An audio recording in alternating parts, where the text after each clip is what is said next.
La historia de Centroamérica está colmada de la participación de juventudes valientes, rebeldes y propositivas que han sabido enfrentarse a las desigualdades más violentas y a los más poderosos adversarios para defender la integridad y la soberanía de los pueblos.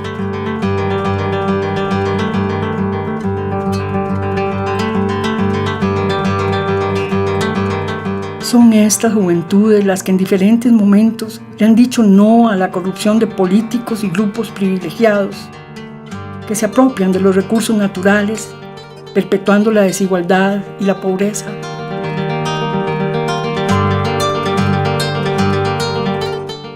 Son estas juventudes las que se han enfrentado a crueles ejércitos y a gobiernos vendepatrias, sin miedo, sin esconder la mirada, sin detenerse. Son ellas las que han sido punta de lanza y faro en las contiendas.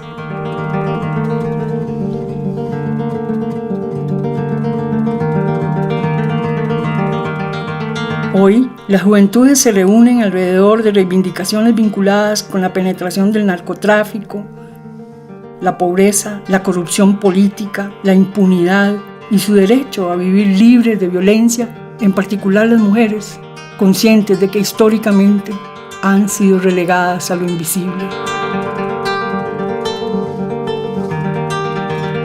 Son las mujeres las que hoy en día encabezan los movimientos progresistas, acompañadas de los grupos LGBT y de los cientos de jóvenes que luchan en defensa de la naturaleza y contra el cambio climático. Revisitar nuestro pasado nos vuelve personas poderosas, seres completos y capaces de escoger lo que queremos.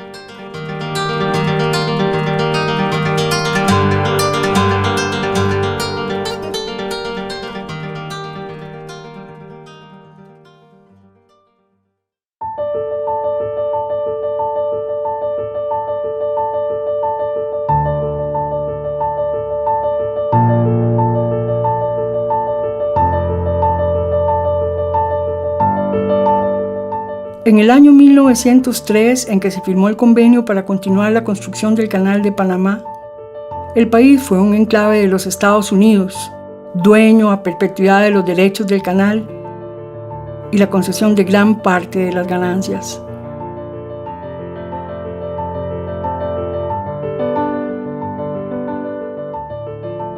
Esto ocasionó grandes diferencias sociales y económicas entre los norteamericanos que vivían en la zona del canal y la población panameña, lo cual eventualmente explota. En 1964, estudiantes de secundaria quisieron izar la bandera panameña en la zona del canal, por cuanto reclamaban la soberanía de Panamá. Esta gesta es conocida como el Día de los Mártires, y en ella murieron 22 estudiantes y hubo más de 300 heridos a manos del Comando Sur norteamericano. Esta masacre fue muy criticada por el mundo entero y dio paso al Tratado Torrijos-Carter en 1977, que abolió la figura de perpetuidad en los derechos del canal por parte de los Estados Unidos. Están completamente rodeados por las Fuerzas Armadas de los Estados Unidos. Posteriormente, en 1989, alrededor de 30.000 unidades del ejército de los Estados Unidos invaden Panamá, con el justificante de apresar al general Manuel Antonio Noriega, acusado de narcotraficante y hombre fuerte del país. Esta invasión deja muchos muertos, en especial los más pobres, habitantes de la zona del Chorrillo.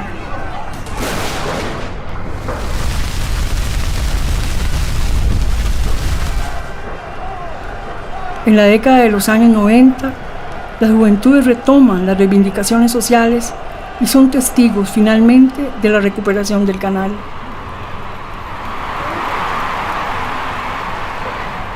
Hoy en día las juventudes panameñas enfrentan luchas importantes.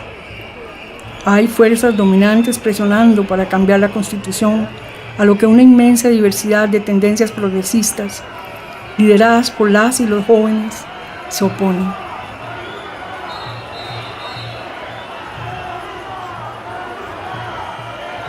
La joven Bielka Sanjur es una de las que luchan por la transformación de las condiciones sociales de Panamá. Luchar por los derechos laborales, mejores condiciones, seguridad social, siempre como la lucha es colectiva, entonces no es solamente trabajar y ya, sino que haya condiciones. Desde 19 años que estaba buscando trabajo al IDAN, y ahí hay una organización fuerte de asociación, y fui secretaria de la asociación en ese momento, y luego me fui empapando el tema sindical, me fui empapando y después entonces con esa formación sindical necesitaba esa parte, esa contestación desde mi espacio de mujer y joven, y eso no lo manejan los sindicatos. El sindicato está tomado por hombres, la misma vida laboral a nosotras, o sea, es diferente, hay diferentes condiciones. Y entonces me fui metiendo en el tema feminista entonces para buscar esas respuestas y sentarme en una mesa de negociación, pero desde mi posición de mujer.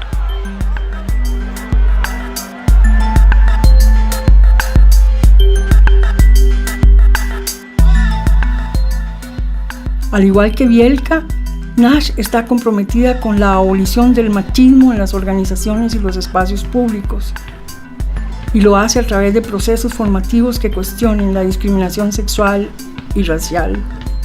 O sea, yo soy una chica bisexual y políticamente negra. Ahora puedo decir con propiedad. Hace 10 años atrás yo realmente no sabía que era una chica negra. O sea, me hicieron saber que yo era negra. Me creaba confusión del por qué a mí sí me discriminaban por ser una persona negra y a mis compañeros que eran blancas o blancas, no. ¿Por qué a mí me atraían chicos o chicas y a otros compañeros y yo pensaba que no? Entonces que yo estoy mal. Sin yo saber que estaba bien tener una expresión andrógina, que ser bisexual y ser una persona negra tenían los mismos derechos. Debido a eso yo tomo la decisión entonces de poder ser una militante afro-LGBT para estas nuevas generaciones y para más allá de estas nuevas generaciones, sino personas adultas inclusive que se sienten de pronto oprimidas por el sistema. Decidí crear un espacio que se llama Birria de Yales. Soy de ir a las canchas públicas y ir a jugar, pero todas las veces que voy me encuentro a varones jugando en estas canchas. Es muy difícil que las mujeres realmente podamos tomarnos estos espacios deportivos. Desde que naces se te asigna el rol mujer y ya hay valoraciones implícitas de lo que se espera la sociedad de ti como mujer femenina, de casa, de lo privado. Cualquier mujer que quiera o ser un poco más deportista o salirse de esa norma es extraño y eres señalada, juzgada o acosada y sexualizada.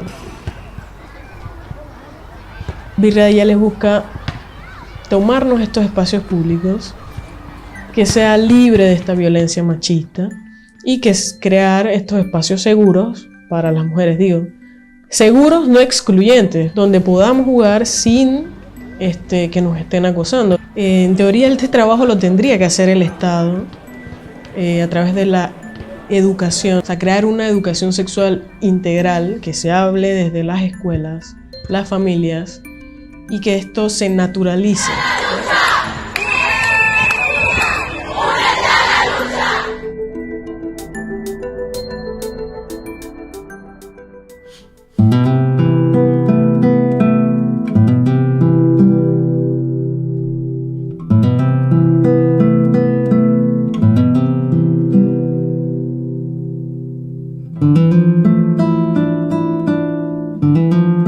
La capital de Costa Rica tenía todavía trazas de aldea cuando se inició la creación de la Universidad de Costa Rica.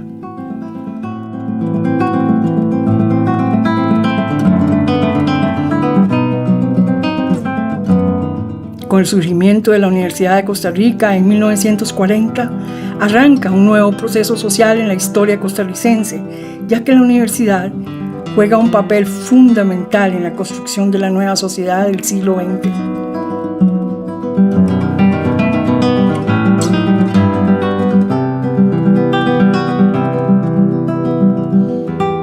La Federación de Estudiantes de la Universidad de Costa Rica se funda en el año 1953 y es a partir de entonces cumple un papel determinante como organización comprometida con la defensa del patrimonio y las transformaciones sociales y políticas de Costa Rica.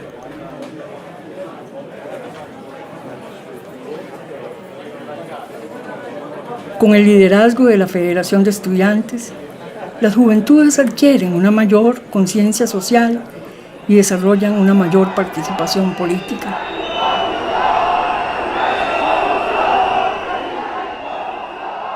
La FEUR ha participado en diversas movilizaciones estudiantiles, siendo una de las primeras y más emblemáticas la protesta contra Alcoa, que moviliza a casi todo el país en los años 70.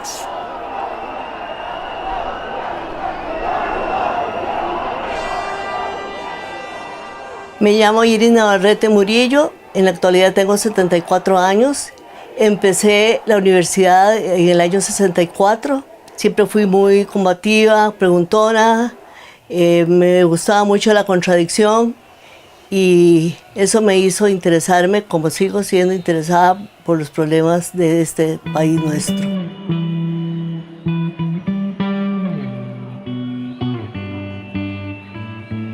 En los periódicos de la época empezaron a salir noticias acerca de un contrato ley que se pretendía hacer entre el gobierno de Costa Rica y esta empresa.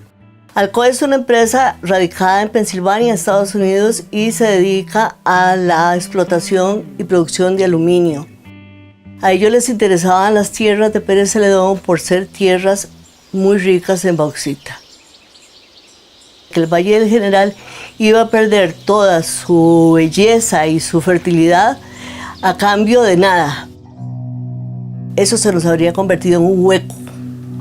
Un hueco porque Alcoa se iba a llevar la tierra. No iba a quedar la tierra en el país.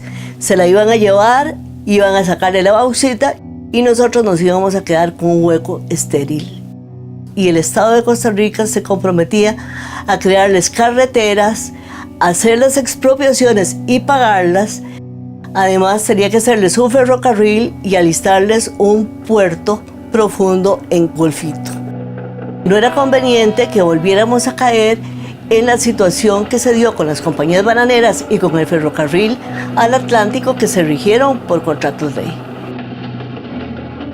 Un contrato ley es un acuerdo entre un país y una empresa extranjera para la explotación agrícola, minera o de alguna forma de cultivo en las tierras del país. Y en el 11º Congreso Universitario de la Federación de Estudiantes de la Universidad, yo presenté el documento y expliqué en ese congreso los alcances de este contrato. Los muchachos empezaron a tomar una conciencia muy clara del problema en el que estábamos y del compromiso en el que estaba entrando en el país, que estaba comprometiendo a las generaciones futuras ante una figura jurídica que era inamovible. Lamentablemente, el 24 de abril de 1970, el Congreso aprobó este contrato ley y ese día todavía estaba yo en la Asamblea Legislativa cuando sacaron el texto del contrato y lo llevaron para firmar.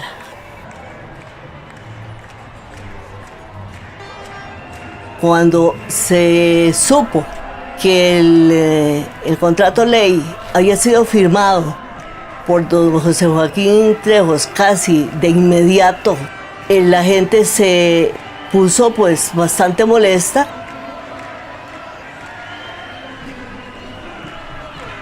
Y la policía empezó a intervenir y hubo muchos detenidos. Y sí hubo muchos gases lacrimógenos, tanto que se veía una neblina de gas lacrimógeno. Y claro que los muchachos sufrieron golpes y sufrieron garrotazos de parte de la policía, que actuó de manera bastante violenta. En la siguiente legislatura presentaron un proyecto a la Asamblea para eliminar los contratos ley, y dichosamente la Asamblea reaccionó y anuló estos contratos para siempre.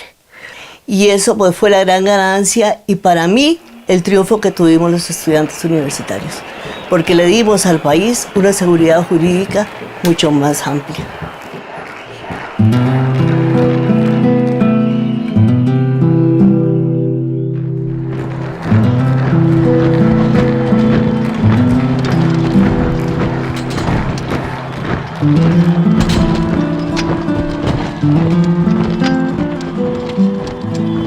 Alcoa había sido precedida por la guerra de 1948, en la que una junta de gobierno crea una serie de instituciones públicas dirigidas a la democratización de los recursos naturales, bienes y servicios. Dentro de estas se incluye la creación del Instituto Costarricense de Electricidad, ICE, para impulsar la producción de energía eléctrica y el desarrollo de las telecomunicaciones del país. En el año 1999, el gobierno de turno propone abrir el mercado de las telecomunicaciones y la energía eléctrica y permitir su privatización. En este momento, las juventudes se unen con todas las fuerzas sociales en defensa del ICE.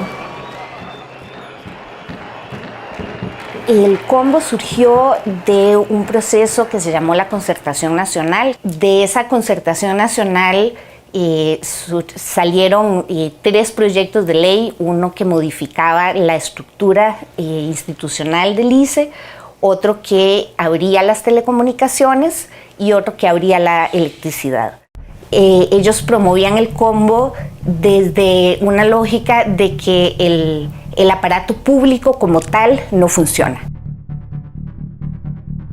En realidad, el ICE era una institución eficiente que además representaba ese modelo universal y solidario en que los servicios se entendían como derechos y no como mercancías.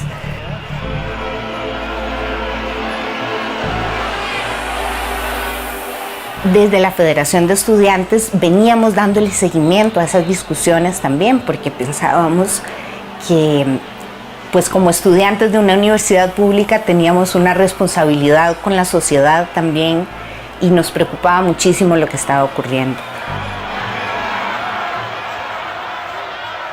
Cuando la Asamblea Legislativa aprueba en comisión el combo, casi que esa lucha se fue a las calles. Fue una lucha en la que se fue involucrando muchísima gente.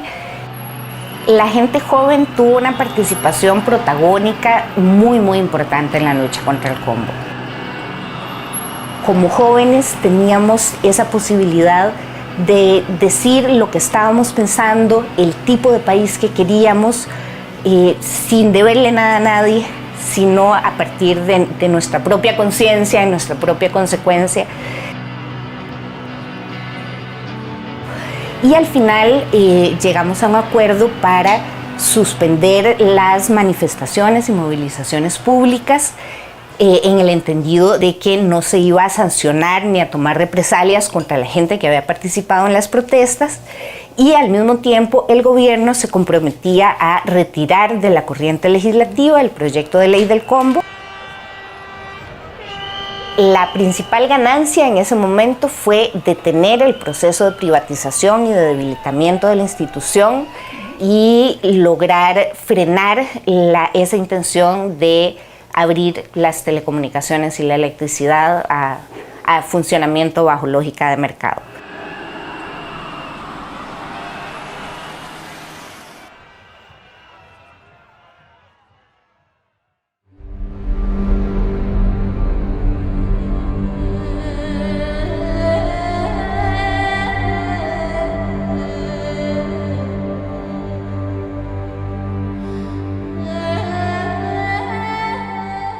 Nicaragua es un país que ha vivido inmerso en una profunda violencia a lo largo de muchísimos años. Pobreza, enfermedad, desempleo se han sumado al robo de sus riquezas por parte de los políticos de turno, que respaldados por poderosos ejércitos, atacan frontalmente a sus pueblos. Aún así, las juventudes nicaragüenses no se dejan aplastar, a pesar de las amenazas y ataques que reciben. Las juventudes no se rinden. 3 generaciones han soportado inmensas injusticias hasta que vuelven a encontrarse en las aulas, en las calles, en las redes.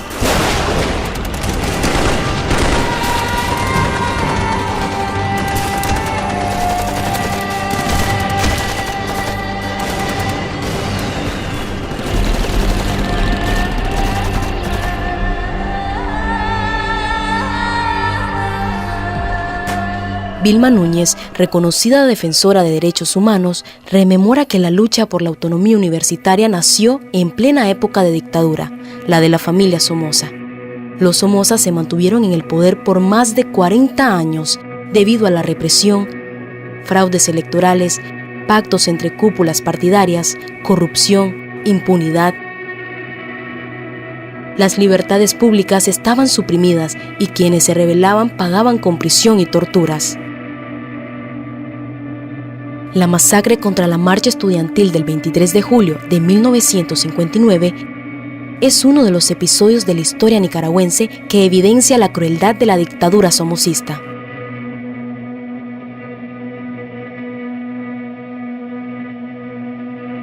Ya con conciencia de que estábamos yendo a esa marcha a protestar contra la dictadura, nos estaba haciendo prácticamente partícipes del inicio de una lucha de liberación para nuestro país. El 23 de julio fue declarado Día Nacional del Estudiante Nicaragüense. El 23 de julio de 1961 se fundó el Frente Sandinista de Liberación Nacional, FSLN, como un movimiento político militar. La juventud tuvo una participación protagónica. La comandante Mónica Baltodano se integró a la guerrilla sandinista a sus 15 años. El Frente Sandinista surge por iniciativa de jóvenes. Queríamos libertad, queríamos democracia, queríamos justicia. En ese contexto nos dimos cuenta de que para acabar con la dictadura de Somoza había que organizarse militarmente. Los caminos democráticos estaban completamente cerrados. Tras la caída del somocismo, se crea la Junta de Gobierno de Reconstrucción Nacional integrada por Moisés Hassan, Sergio Ramírez, Luis Alfonso Robelo, Violeta Barrios y Daniel Ortega. Este último fungía como coordinador y presidente.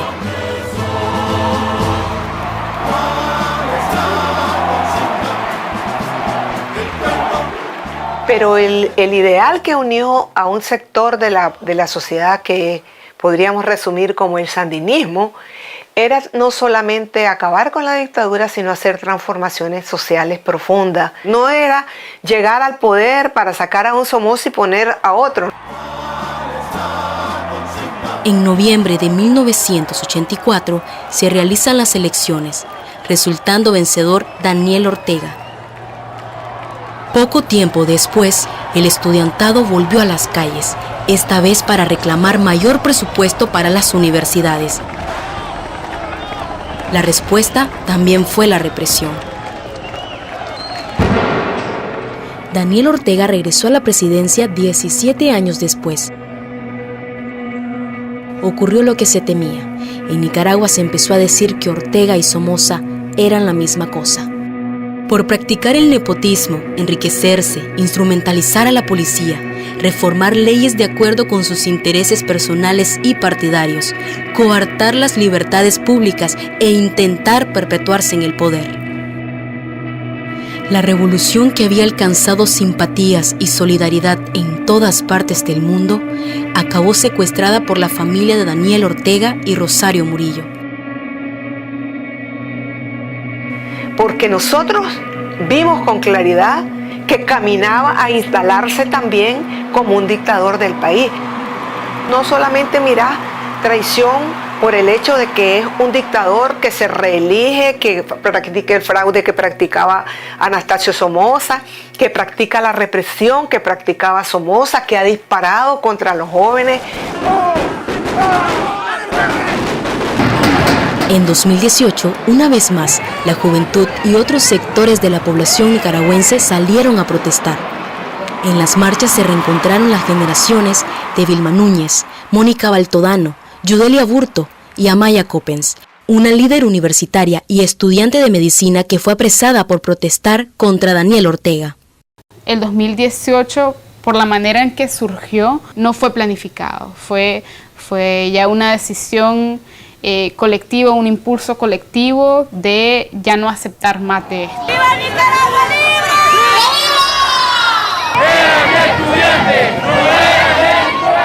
Con las protestas de abril de 2018, un grupo de 17 mujeres fueron recluidas en la cárcel de mujeres La Esperanza. Las denuncias por las condiciones de hacinamiento, abuso, tortura psicológica y física y la falta de atención médica recorrieron el mundo. Fueron muchos tiempos y muchas situaciones diferentes. Creo que algo que estando en la cárcel me mantenía bien era sentir que el simple hecho de estar en la cárcel era una protesta.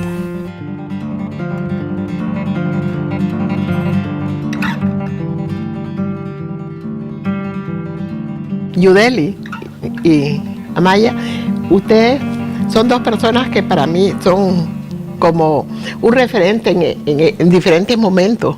Nos conocimos de una forma, a vos te he conocido quizás en el momento más difícil. A Yudeli la conocí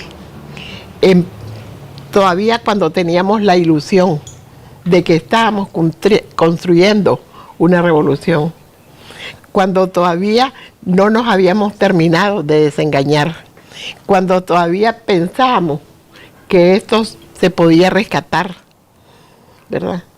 Entonces, y me satisface que hayan personas como vos, Yudeli, que también como yo nos dimos cuenta de que fuimos traicionados.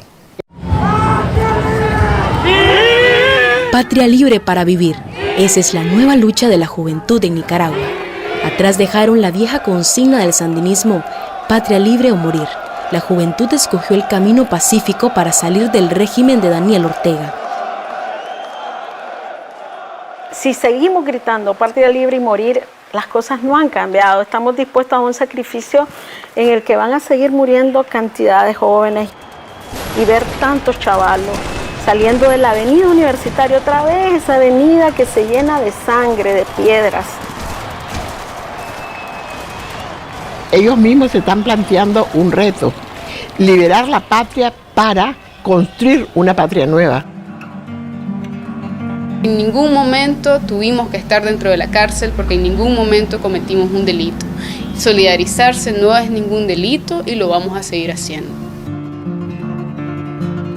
Tengo un sueño, pero que en este momento quizás yo veo como un sueño lejano. ¡Justicia! ¡Justicia! ¡Justicia! ¡Patria libre para vivir! Yo tengo mucha esperanza de que los estudiantes, la juventud, logre impulsar el cambio que necesitamos. ¡Patria libre para vivir! ¡Patria libre para vivir!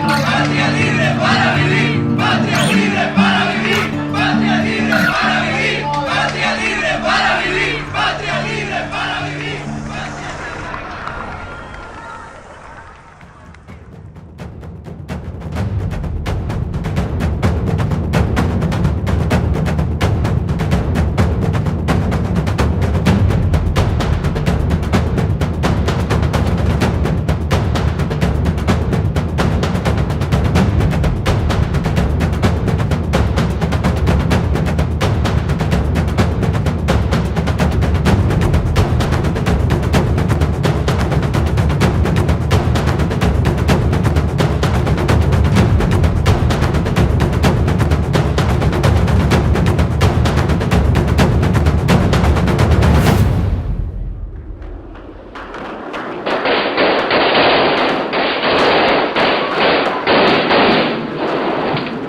La cruenta guerra civil que vivió El Salvador se ensañó contra las poblaciones, dejando un rastro de dolor y muerte.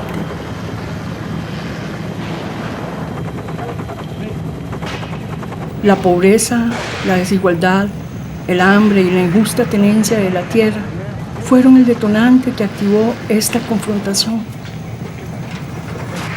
En esta guerra murieron cientos de miles de jóvenes, tanto en el combate como en los pueblos, dejando al país con un vacío generacional irreparable.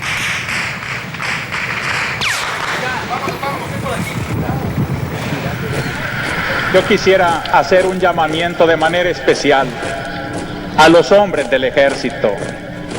Hermanos, son de nuestro mismo pueblo, matan a sus mismos hermanos campesinos y ante una orden de matar que dé un hombre, debe de prevalecer la ley de Dios que dice no matar.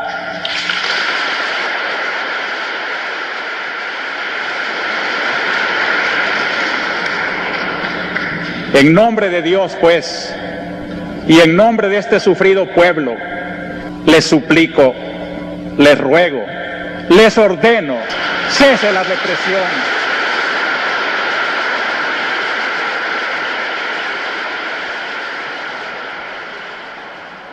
Monseñor Romero, obispo de El Salvador y defensor de los derechos humanos, fue asesinado por órdenes militares mientras oficiaba la misa.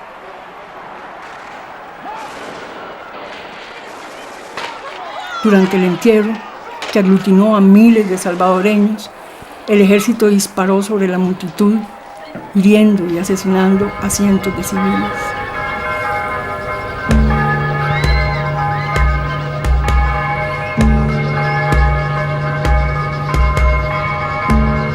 Tengo 27 años y soy periodista. Ser periodista en El Salvador es enfrentarse a realidades durísimas y para quienes tenemos la suerte, impensables. Hacemos periodismo en un país desbordado de violencia y desigualdad. Mi trabajo me permite conocer muchas historias y las más dolorosas son siempre las de las mujeres. Yo nací en 1992, en el mismo año en el que cesó la guerra y se firmaron los acuerdos de paz. Para algunas mujeres militantes y jóvenes guerrilleras, ese acuerdo fue un error que marcaría la vida de las mujeres en los próximos años. Morena Herrera pasó su juventud militando en la guerrilla del Frente Farabundo Martí en los años 80. Para los 90, justo antes de la firma de los acuerdos de paz, ella ya veía venir una amenaza para los derechos de las mujeres. La igualdad entre hombres y mujeres no formaba parte del ideario de la guerrilla, de quienes estábamos ahí, y eso se expresó en lo que negociaron. Ya habíamos organizaciones que empezábamos a hacer reivindicaciones con un cierto carácter feminista, pero no teníamos fuerza para presionar. Las mujeres eran mayoría en estructuras de servicio, es decir, en estructuras para hacer la comida o en radistas operativas también, pocas, menos, aunque hubieron también, muy importante su aporte, en las unidades guerrilleras operativas o en los mandos militares, mucho menos. Por una parte porque se consideraba que era un factor divisionista de la lucha popular. El feminismo era mala palabra en esa época, en el seno de la guerrilla. Los acuerdos de paz se firman en México en 1992 e incluyeron el fin de la guerra, reformas sustanciales en el ejército y el respeto irrestricto a los derechos humanos, entre otras cosas. Tampoco estuvimos presentes, las mujeres que estuvieron presentes en la negociación hablaban como hombres, pues. Fue duro ver que no estábamos, tampoco estaba, explícita la contribución de las mujeres a la economía. Los acuerdos de paz incluyen un acuerdo de elaborar un nuevo código penal que fuera más garantista. Me parece que para otras generaciones es que queda seguir luchando todavía. Tenemos que luchar por nosotras mismas. Nadie nos va a regalar nada a las mujeres. Aquellas mujeres, hechas como de sal, se perdieron en el tiempo. Se las comió la cárcel, la fábrica, los hijos, la ciudad. Ahora no solo son las balas las que matan a las mujeres. Ahora no solo son las balas las que matan a las mujeres. Después de los acuerdos de paz, surgen nuevas formas de organización entre las mujeres jóvenes salvadoreñas que buscan acrecentar la conciencia respecto a su integridad y su necesidad de romper el acoso y la violencia que pesa sobre ellas.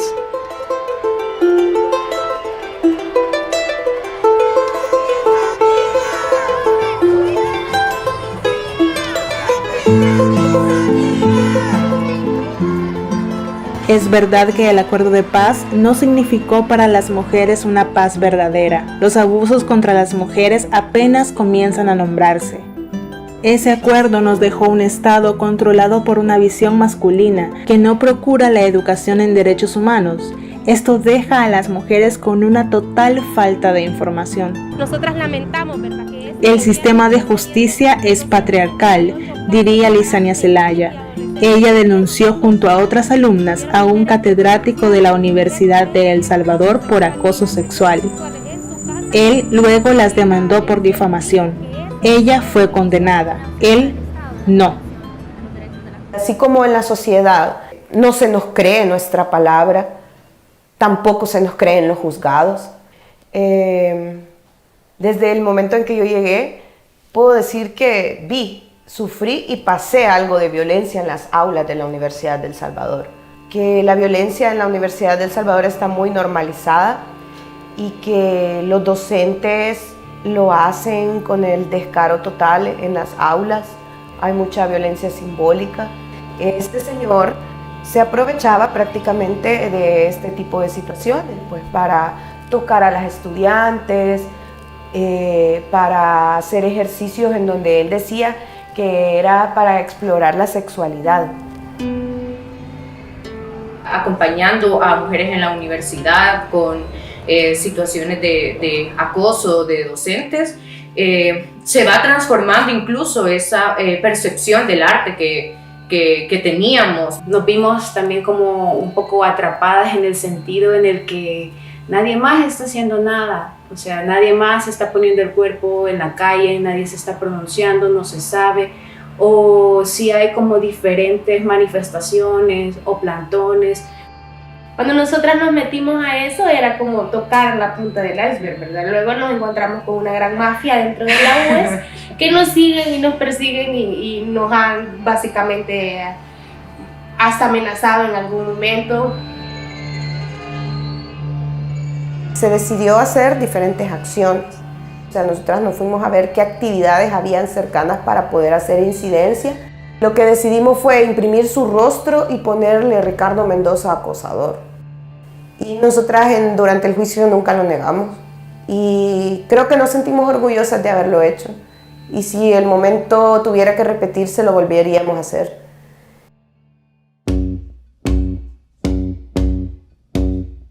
Hablar sobre la situación de las mujeres va a ser siempre sinónimo de confrontar. Cada una de las historias de estas mujeres jóvenes y las mujeres que lucharon antes de ellas ha sido fundamental para alcanzar los derechos que ahora tenemos. Es importantísima la lucha de nuestra generación para que los derechos no retrocedan y para que esta joven democracia nos incluya también a nosotras.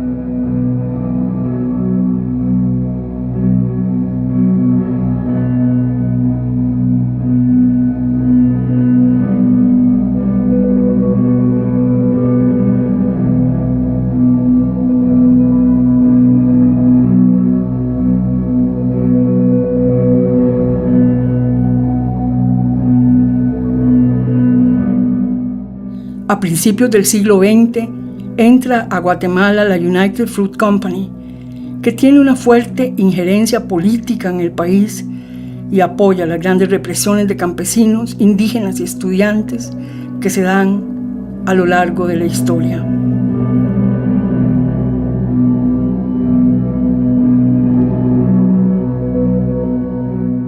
Para el año de 1944, la United Fruit Company controlaba el 40% de las tierras del país, el único puerto del Atlántico y el transporte en el ferrocarril, con el apoyo incondicional del gobierno guatemalteco. En este contexto se elige en 1950 el nuevo presidente de Guatemala, Jacobo Arbenz, apoyado por estudiantes, trabajadores, militares progresistas y empresarios.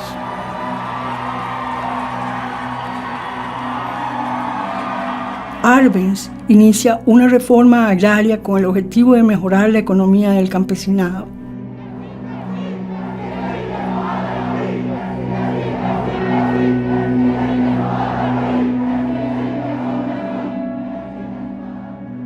Esto le valió un golpe de Estado, perpetrado por la CIA y patrocinado por la United Fruit Company y otros grupos poderosos. Poco después estallaría la Guerra Civil, que dura más de 36 años, entre 1960 y 1996, año en que finalmente se firman los acuerdos de paz.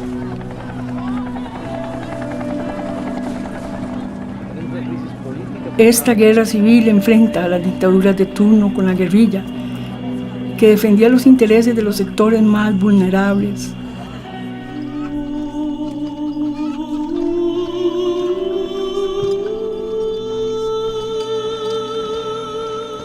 El periodo más violento se da entre el 78 y el 83, cuando el dictador Lucas García y posteriormente Efraín Ríos Montt desarrollan la estrategia de tierra arrasada.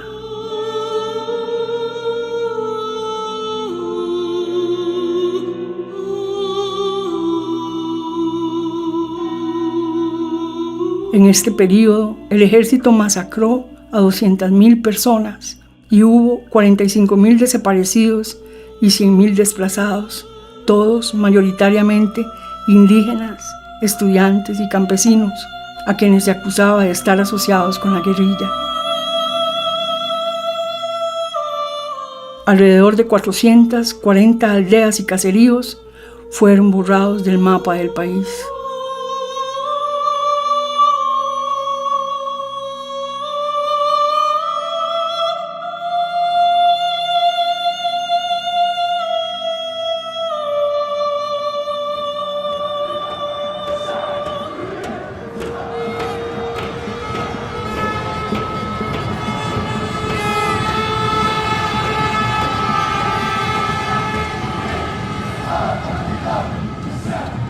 Los estudiantes universitarios son la punta de lanza que presiona siempre a los gobiernos corruptos.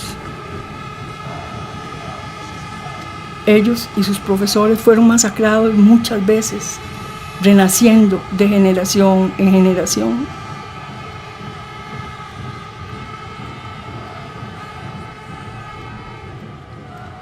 En el 2017, Lenina García es la lideresa que hace posible este renacimiento. Estas son mis pañoletas, son símbolos muy importantes para mí porque me recuerdan al movimiento estudiantil, a las diferentes causas que defendimos, los diferentes colores. Me evoca como esos momentos en los que estuvimos en las calles.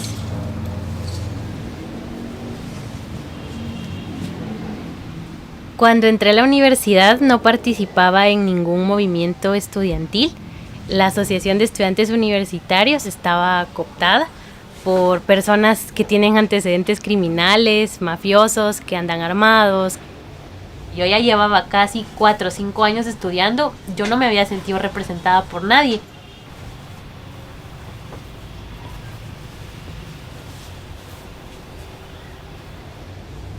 Pero realmente lo que significó en mi vida un parteaguas fue el año 2015.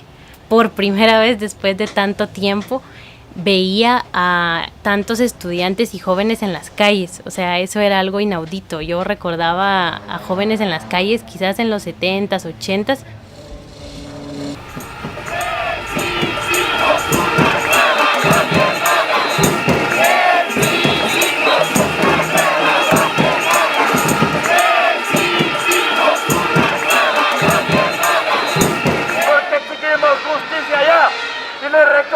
A todos los gobernantes corruptos, que esto lo decimos con firmeza.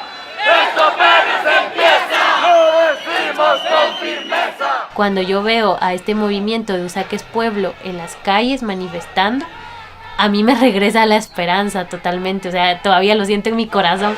Somos estudiantes, no somos valientes. Somos estudiantes, no somos valientes. Cuando yo miraba las mantas y cómo iban organizados, yo me dije a mí misma, yo quiero estar ahí.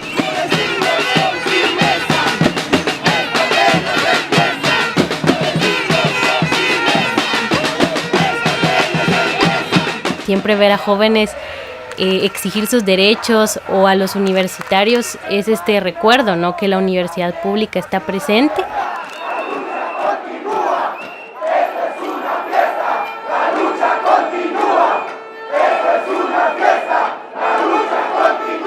Y esto para mí fue como una probadita de lo que se venía del movimiento estudiantil en los siguientes años.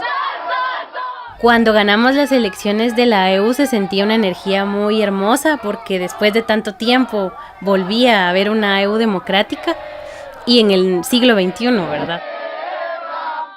La universidad ha guardado mucho silencio ante muchas cosas. Trabaja aún con una perspectiva muy colonialista, racista y machista de la educación.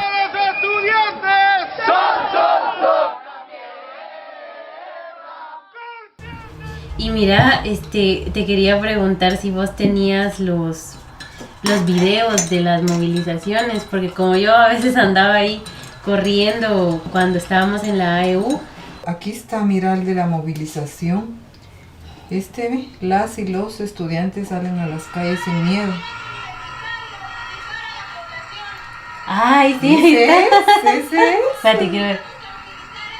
¿Tienes la mochila atrás? Sí, ahorita vamos a ver. Venga, vale. Tiene la blusa azul. Mira qué grandota. Sí, está grande la marcha. Mira cómo saltan los gatos. No es la primera vez que sacábamos la manta. Sí, estamos bien nerviosos.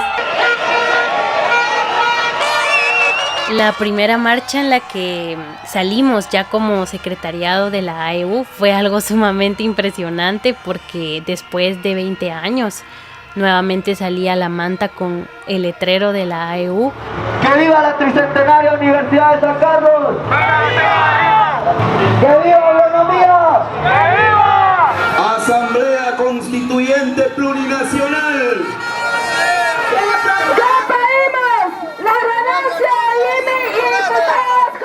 Habían organizaciones indígenas, campesinas, movimiento social. ¡Un pueblo unido jamás será vencido! ¡Liberales! ¡Liberales!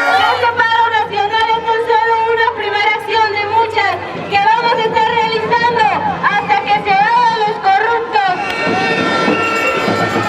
Fueron muchas cosas diferentes: salir con la manta, salir con los rostros descubiertos, salir acuerpada de una población que estaba centrando sus esperanzas nuevamente en los estudiantes. Algunos diputados han dicho que somos solo 20 tuiteros. Miren toda la población que está aquí. Nosotros como estudiantes en resistencia, al igual que esos pueblos originarios que han resistido a cientos de años de racismo, de discriminación y de desigualdad social.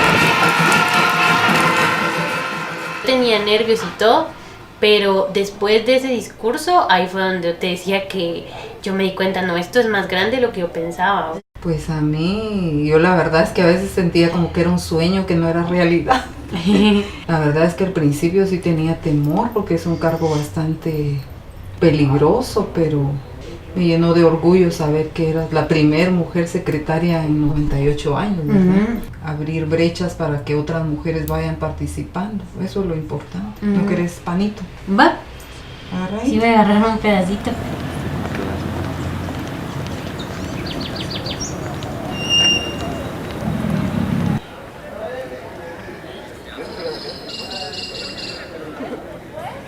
Si tú caminas por esta universidad, está llena de memoria. Todo tiene memoria. De una memoria fuerte, dura, dolorosa. Esta generación de los años 70 y 80 nos inspira en la defensa de los derechos, en la tenacidad, en la postura política. Pero también heredamos las heridas. Y esas heridas hay que abrazarlas, hay que sanarlas.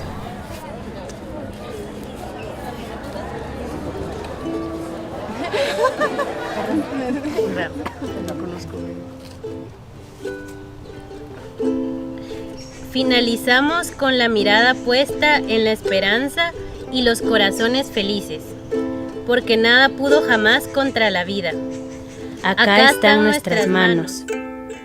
Acá está regenerado el tejido de la AEU.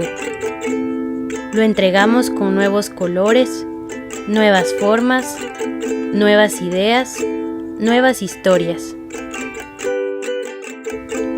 Lo entregamos para que otras generaciones escriban en él otras victorias y aprendizajes.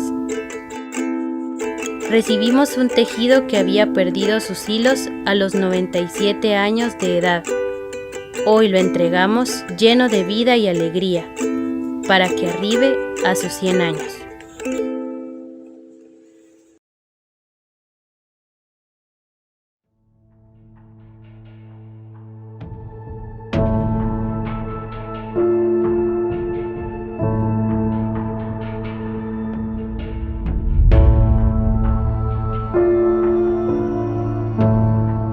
Entre 1970 y 1980, los Estados Unidos impulsan la creación de importantes bases militares en Honduras, con la idea de controlar y detener el avance de la insurrección que se estaba fraguando en El Salvador, Guatemala y Nicaragua.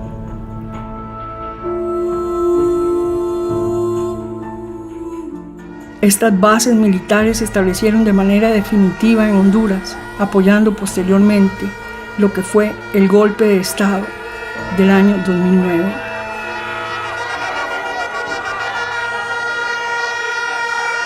El golpe de Estado del año 2009 derroca al presidente electo Manuel Zelaya mediante una alianza cívico-militar apoyada por los Estados Unidos, las Fuerzas Armadas, la Iglesia, los empresarios y otros sectores de poder.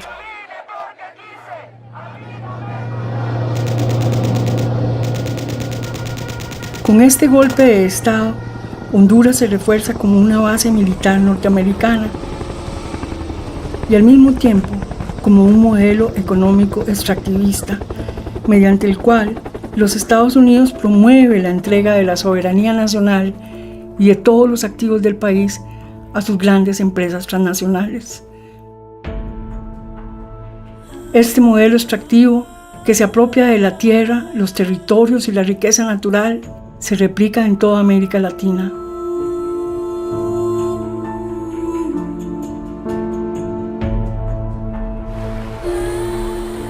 Solo para dar un ejemplo, en una década se han dado más de 150 concesiones de ríos a empresas extranjeras, dejando sin agua a las comunidades originarias que pertenecen a esos territorios.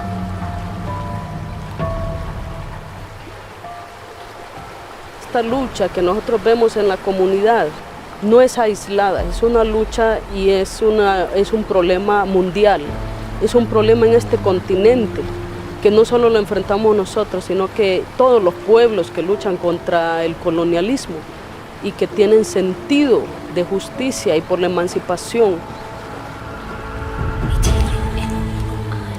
De los ríos somos custodios ancestrales el pueblo lenca, resguardados además por los espíritus de las niñas, que nos enseñan que dar la vida de múltiples formas por la defensa de los ríos es dar la vida para el bien de la humanidad y de este planeta.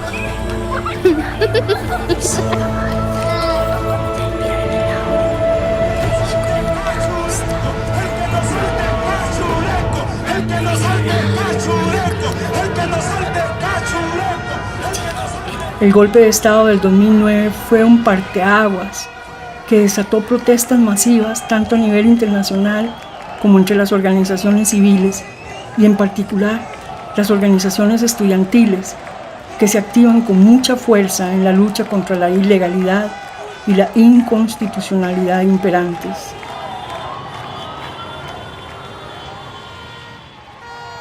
Este resurgir de las juventudes fomenta la creación de una gran variedad de grupos independientes progresistas.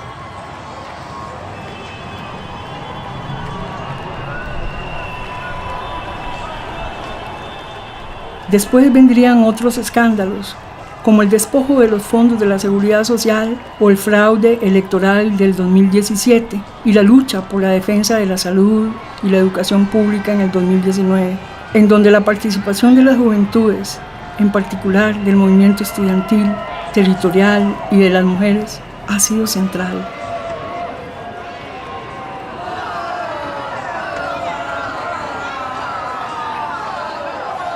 En la actualidad, las mujeres organizadas están contribuyendo a transformar la política, haciendo una reflexión profunda sobre las formas de pensamiento y organización patriarcal en Honduras, uno de los países más violentos de la tierra. Tal es el caso de Laura y Berta Zúñiga Cáceres y de su hermana Olivia, diputada al Congreso de Honduras y defensora de los pueblos originarios, cuya madre, Berta Cáceres, activista ambientalista, fuera asesinada en el 2016 por defender el río Gualcarque y la soberanía territorial de los pueblos originarios. Que corre el río, que corra. Paula en su camino y Tomás en el torrente de sus aguas. Que corre el río Gualcarque. Tomás en su corriente y Paula en la alegría que nos baña. Una se pregunta ¿de dónde tanta fuerza? Lo más terrible es la impunidad con la que actúan estas empresas transnacionales, que no tenemos a dónde acudir realmente. Realmente usted puede denunciar en cualquier lado de Honduras o Latinoamérica, puede ir a la Comisión Interamericana de Derechos Humanos, puede hacer lo que sea, pero no hay una instancia de castigo para el actuar de estas grandes empresas, que son enormes monopolios, ¿verdad?, que corrompe nuestro país y que destruye la vida, que asesina ambientalistas, que asesina mujeres. Nuestro país está gobernado por los cárteles de la droga. Entonces solo partamos de ahí. O sea, ha prevalecido golpes de Estado, fraudes electorales, y lo que hoy vemos es el resultado y son las consecuencias. Vemos una crisis humanitaria. Aquí la gente se siente huérfana, se siente totalmente desprotegida en un país donde no le brinda ni la mínima seguridad en ningún sentido. Entonces, también nuestra gente se está yendo. También la gente, las poblaciones indígenas de Honduras se están yendo por esa violencia del modelo extractivo y la violencia estatal.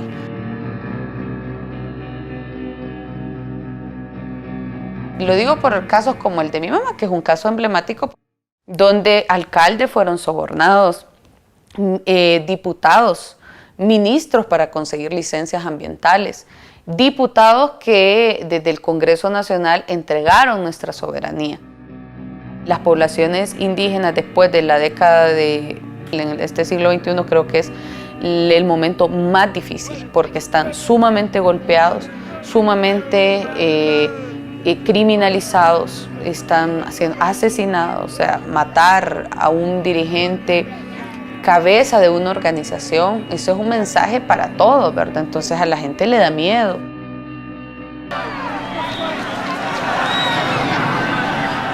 Tampoco podemos sembrar desesperanza.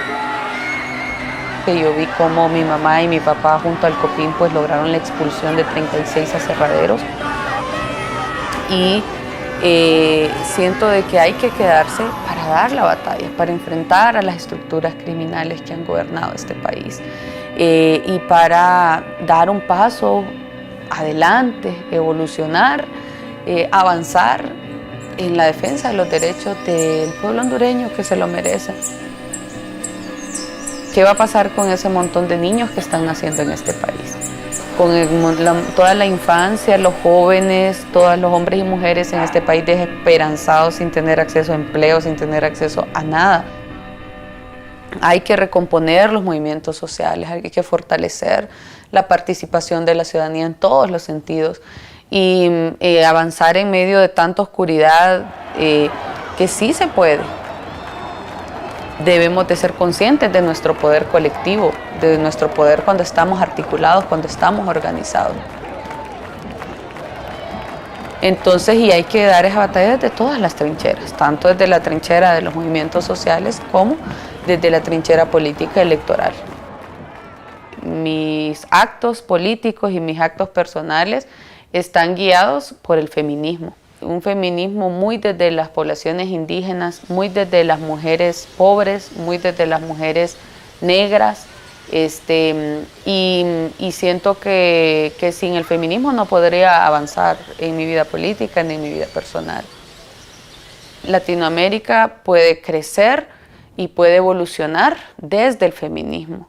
Que tiemblen Estado, los cielos, las calles, que tiemblen los jueces y los judiciales. Hoy a las mujeres nos quitan la calma, nos sembraron miedo. Honduras no se va a quedar atrás tampoco. Aquí hay semilla, aquí se siente que hay cambio. No estamos igual que hace 5 años, por ejemplo. Destrozan sus cuerpos, los desaparecen. No olvides sus nombres, por favor. Yo viví momentos de terror después de que asesinaron a mi mamá. Yo pasé noches enteras que yo tenía un terror horrible. Yo vivía sola con mi hijo. El terror llegó a tal nivel que yo decidí definitivamente que yo ya no iba a vivir así. O sea, que yo no iba a vivir ni un día más con terror ni con miedo, y sin importar el riesgo de ninguna clase, yo iba a vivir mi vida sin miedo. Porque la forma de imponerse como dictaduras en nuestro país y de imponer el poder político y económico es a través del miedo y de la mentira. En primer lugar, ser una voz de la verdad, y en segundo lugar, no vivir con miedo, ni dejarnos aterrorizar, porque si no, no podemos actuar, si no, no podemos responder.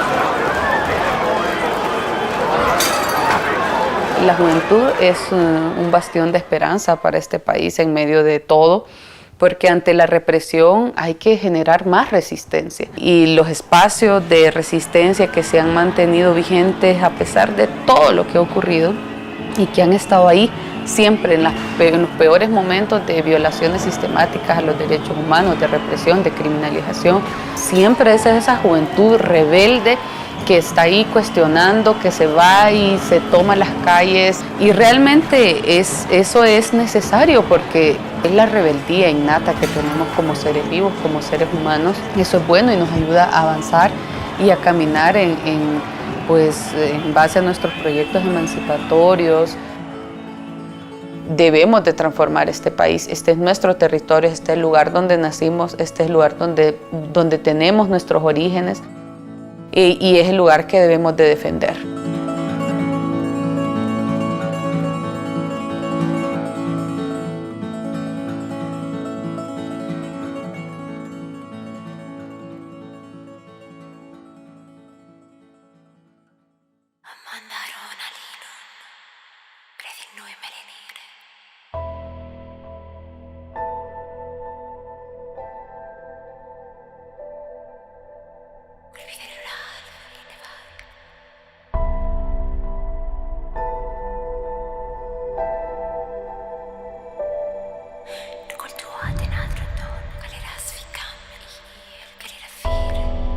La memoria es un acto de amor, un llamado indispensable que nos da existencia e identidad y nos hace conscientes de que Centroamérica es un solo mar con muchos y caudalosos ríos que la alimentan.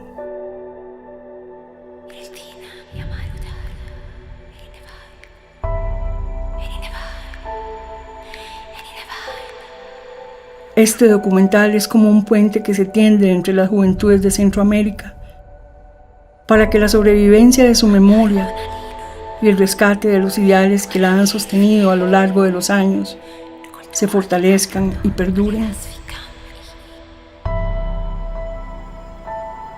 Pasa la historia como si fuera el viento y en su cabeza siempre están las juventudes promoviendo el cambio, los derechos y el sentido de la vida.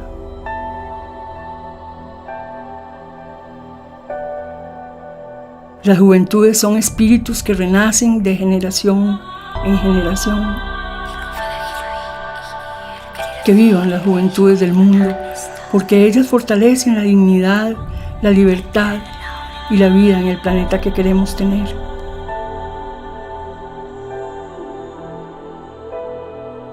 Que vivan las juventudes que están liderando la explosión de una conciencia anticolonialista, anticapitalista y antipatriarcal.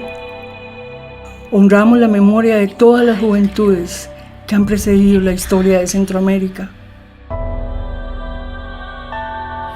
Esa memoria debe conservarse porque en ella sobrevive la resistencia de los pueblos.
La bondad